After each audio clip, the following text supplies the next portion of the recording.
A reading from the letter of James, chapter 1.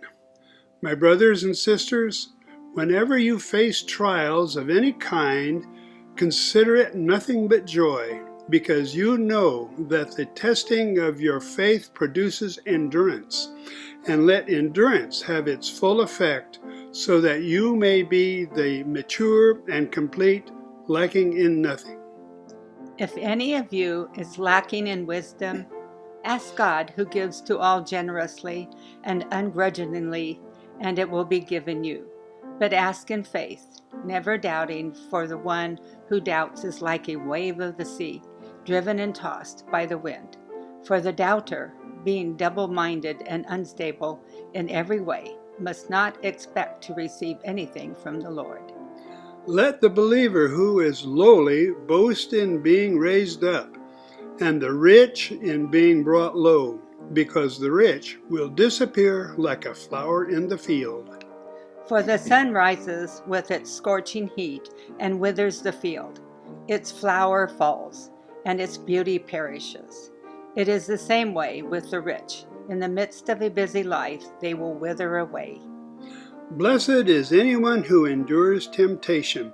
Such a one has stood the test and will receive the crown of life that the Lord has promised to those who love him. No one, when tempted, should say, I am being tempted by God, for God cannot be tempted by evil, and he himself tempts no one. But one is tempted by one's own desire, being lured and enticed by it. Then, when that desire has conceived, it gives birth to sin, and that sin, when it is fully grown, gives birth to death. Do not be deceived, my beloved. Every generous act of giving with every perfect gift is from above, coming down from the Father of lights, with whom there is no variation of shadow due to change. In fulfillment of his own purpose, he gave us birth by the word of truth, so that we would become a kind of first fruits of his creatures. You must understand this, my beloved. Let everyone be quick to listen, slow to speak, slow to anger, for your anger does not produce God's righteousness. Therefore, rid yourselves of all sordidness and rank growth of wickedness, and welcome with meekness the implanted word that has the power to save your souls. But be doers of the word, and not merely hearers who deceive themselves.